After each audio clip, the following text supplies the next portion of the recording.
In a small village at the foot of a tall mountain lived a young boy by the name of Little Cloud. No, he wasn't called Little Cloud because he was bigger than everybody else. No, as a matter of fact, even for his age, he was small. But Little Cloud, at only 11 years old, wanted more than anything to be able to do those things that the men did, to hunt for food and to walk in the forest as a man. And every day he would ask his father, who was the chief of the village, "Father, please, there must be something that I can do to go into manhood now without having to wait the many years that are required." "But my son," the father would tell him every day, "you are much too small, you are much too young." But Little Cloud was very persistent. He didn't give up easy. And every day, again, he asked his father what he could do, until finally one day his father called a meeting of the entire village. And he said, "My son Little Cloud wishes to become a man. He is very young and very small, but he has asked me until no longer can I put him aside." He turned and looked at his son. "Little Cloud, in order to meet the challenge to become a man, here is what you must do." And he turned and pointed to the top of the tall mountain that towered above the village. On the top of that mountain lives the giant eagle. Oh, everyone in the village gasped. The giant eagle. They had all heard of him. No one had ever seen him, but they knew that he was there. He was so huge, it was said that when he spread his wings, it could block the entire sun, and it would be like night. So powerful, so strong was a giant eagle, it was said that he could swoop down and grab a full-grown deer in one talon and carry it high into the sky, completely out of sight, where often he would drop it, and it would fall and crush to the ground. You see, the eagle protected his mountain with his very life. No one was allowed on top of the mountain. It is to the top of that mountain, Little Cloud, that you must go. You must go to the top and bring back to the village and lay right here on the ground where you now stand a feather from the tail of the giant eagle. You must do this in one day, from the time that the sun rises one morning until it goes down that evening. If you have not returned once you begin the task, you must never return to the village again." Little Cloud now understood why his father had so often tried to talk him out of trying to become a man early, but he wanted to do it more than anything. And so he told his father, "I will bring a feather from the giant eagle back to this village, and I will then become a man." Little Cloud understood that to complete the task would require many things, not the least of all which would be great strength and speed. For you see, a full-grown man would have trouble making it from the village to the top of the tall mountain and back in one day. And he was but a young boy, and remember, small for his age anyway. Every morning Little Cloud would wake well before daylight, and he would be ready when the first rays of sun would hit. He would take off running, and he would run as fast and as far as he could for hours and hours, and then he would run back to the village. Every day he was able to go a little further and a little further and a little further. He talked to every person he could find who had ever been even a little ways up the mountain to find out what it was like and what would be required to get to the top and back in one day. Most of the rest of the village would just shake their head and say to themselves, "There's no way this little boy can do what no man has ever done before. Why, he will surely die before he gets to the top and back. If he doesn't get eaten by the giant eagle, well, it's just too horrible to think about." But Little Cloud was not ready to give up. His mother made him a very strong pair of moccasins with double thick soles so that the sharp rocks that littered the side of the mountain wouldn't cut his feet. And every day as he practiced and practiced, he got better and better until finally he thought that he was ready to climb the mountain to the top, to get a feather from the giant eagle and return in one day. Little Cloud started out at the first rays of sunlight the next morning, eager and excited about his journey. He climbed the mountain fast. All his practice had paid off. Very quickly he left the village behind and made his way up the side of the mountain. There was one little thing, one little problem that he wasn't aware of, and nobody had ever gotten that far, and so nobody else knew about it either. But halfway up the mountain, between himself and the giant eagle, lived Terrible Grizzly Bear. Terrible Grizzly Bear was a horrible creature. And as the little boy climbed the mountain, he suddenly noticed that there were huge tracks in the soft sand. He knew they were bear tracks, but he had never seen anything this big. And he knew if there was a bear that big living on the mountain, why, he would be but a little morsel of food for it. He would have to be very careful. So he kept running as fast as he could, but he began running from tree to hide so that the terrible grizzly bear would not be able to see him. He stopped behind one very tall tree to peer around to make sure but this was a different kind of tree. As he leaned against it, he thought, this is very strange. Why, this tree is soft and it feels like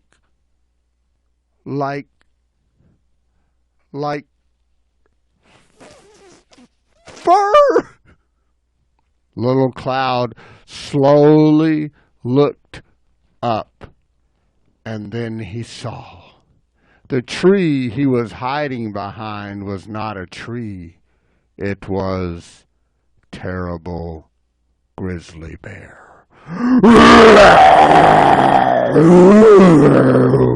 Little Cloud's heart almost stopped. I'm going to die. I'm going to be eaten.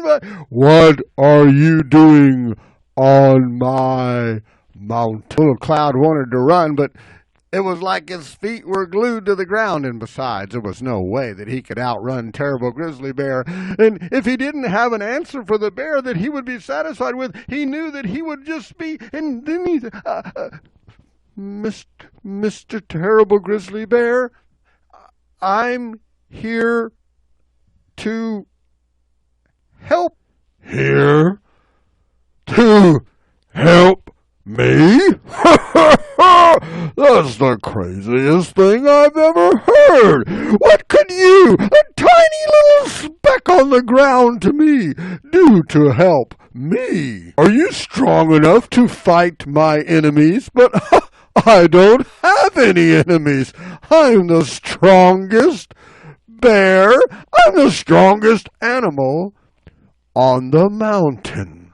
And with that, Terrible Grizzly Bear took one paw and knocked a huge tree flat to the ground. Now you tell me, little speck, what could you do to help me?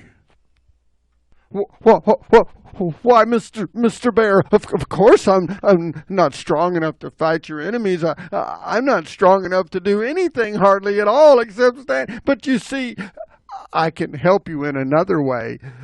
You see, down in the village where I come from, there are many people that have heard of you because you're such a magnificently strong animal and everything. But you know, there are some, believe it or not, there are some in the village who say that the Terrible Grizzly Bear is not the strongest animal. And what? Not the strongest animal in the world? Is that what you think, little speck? No, not me. I can see you are the strongest animal that has ever lived, but you see, if I were to go back and tell people that I had seen you do something that would be impossible for a normal bear to do, why, they would say, I do believe that Terrible Grizzly Bear is the strongest animal in the whole world. Well, I'm listening, little speck. Exactly what did you have in mind? Well, Mr. Terrible Grizzly Bear, you see that huge boulder over there? Well, a normal bear could not even begin to even move such a huge boulder, but I bet if you were to pick it up, hold it above your head, run down the mountain, across the valley, and up to the top of that other mountain over there, and back in just one day, why, there would be no question that you were indeed the strongest animal in the whole world who has ever lived. Terrible Grizzly Bear didn't say another word. He reached over, grabbed that huge boulder, lifted it above his head like it weighed nothing, and began to run down the side of the mountain. Little Cloud watched as Terrible Grizzly Bear disappeared down the side of the mountain and began to cross the big valley to the other side. He knew he had to hurry. Why, as fast as Terrible Grizzly Bear was moving, it wouldn't take him a very long time to be back again. So he began to run as fast as he could. It was a long way, and when he reached the top of the mountain, he was completely out of breath. He stopped, and he looked around, expecting to see a huge eagle just sitting there waiting on him, but there was nothing. It was empty. There wasn't an animal in sight of any kind. Little Cloud looked around and he felt almost like crying. All this for nothing. He was almost eaten by Terrible Grizzly Bear. He had practiced and now he was at the top of the mountain and there was no giant eagle. What was he going to do now? He couldn't go back without a feather. Why, he couldn't go back at all if he didn't have a feather. And then suddenly the wind began to blow, and it began to grow dark. Little Cloud thought there must be a storm coming, but then he realized very quickly it wasn't the wind, and it wasn't growing dark. It was the giant eagle. And as he watched, the eagle crossed in front of the sun, and then he landed on top of the mountain, right in front of him. He was bigger than he could ever even have imagined, bigger than anyone could ever have imagined. Why, he did not doubt, looking at that giant eagle, that why, he could have carried Terrible Grizzly Bear away without even hardly trying. The eagle leaned forward and looked at the little boy and said, "What are you doing on my mountain? Nobody is allowed on my mountain." Little Cloud thought his heart was going to stop. Now that he was here face to face with the eagle, he realized he might have made a terrible mistake. Why, he was now going to ask the giant eagle for a feather? But then again, there was nothing else he could do. I came to the top of the mountain, Mr. Eagle, Mr. Giant, huge eagle, to ask you if I could have a feather. A feather? You came to the top of the mountain to ask me for a feather? Why, you think I give feathers away to little tiny people from the bottom of the mountain who come up here and ask for? Why, if I were to do that, everybody would be coming up here and asking for my feathers, and then I wouldn't have any, and how could I fly? Oh, I think you've made a bad mistake, little one. For now, you see, I have no choice but to carry you way up in the air and drop you back to your village. Well, little Cloud just stood there. His knees were shaking, and he wanted to run, but, well, he just couldn't. First off, he knew the eagle would catch him, and secondly, why, he had gotten past that terrible grizzly bear, and he'd made it to the top of the mountain, and he couldn't go home without a feather.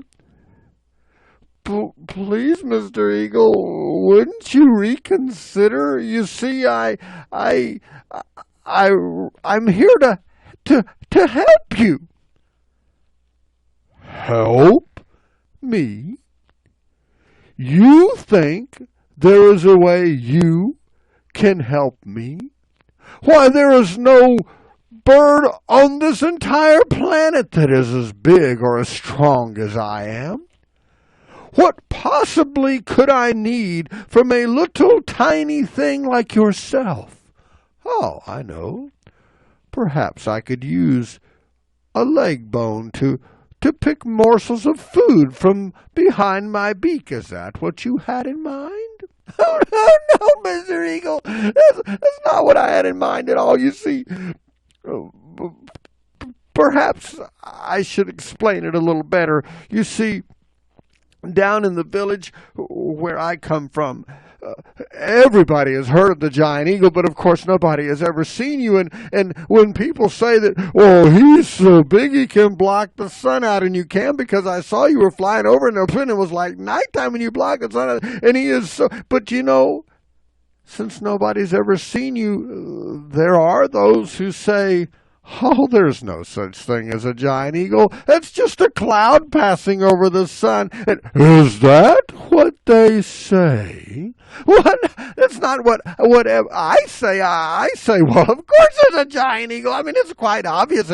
But you see, I care so much what people think about you. I thought, well, I'll just go up there and I'll get a feather from that eagle and I'll take it back to the village and I'll prove it. So that's what you thought, huh? That's what you thought? You thought I needed you to prove who I am? Well, no, sir, it's not, of course, that you need me or anything, but I just wanted to help. It is very strange. I've never had anyone offer to help me before.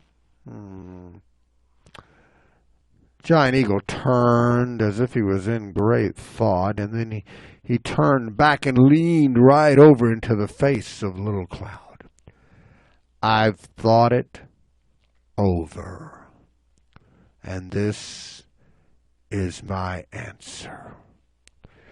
Get off my mountain and do it now. Little Cloud was backing away. His eyes were practically as big as his head.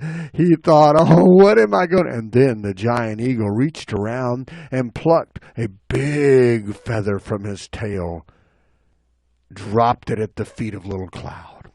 And take this feather, and you let anybody else know. If they ever come on my mountain again, it will be the last time anyone ever sees them alive. I can tell you for sure Little Cloud wasted no time grabbing that feather and heading down the mountain just as fast as he could. When he got to the bottom of that mountain and he laid that feather out into the middle of the village, the people gathered all around and they couldn't believe it. Why, it was true. There really was a giant eagle, and Little Cloud, this little boy, so young, so small, had gotten the feather. He had done what nobody had ever done before. His father, the chief, stood on a tall rock in the middle of the village, and he made this announcement. From this day forth, Little Cloud is no longer Little Cloud. He shall be referred to as Great Hunter, for he has proven himself a man.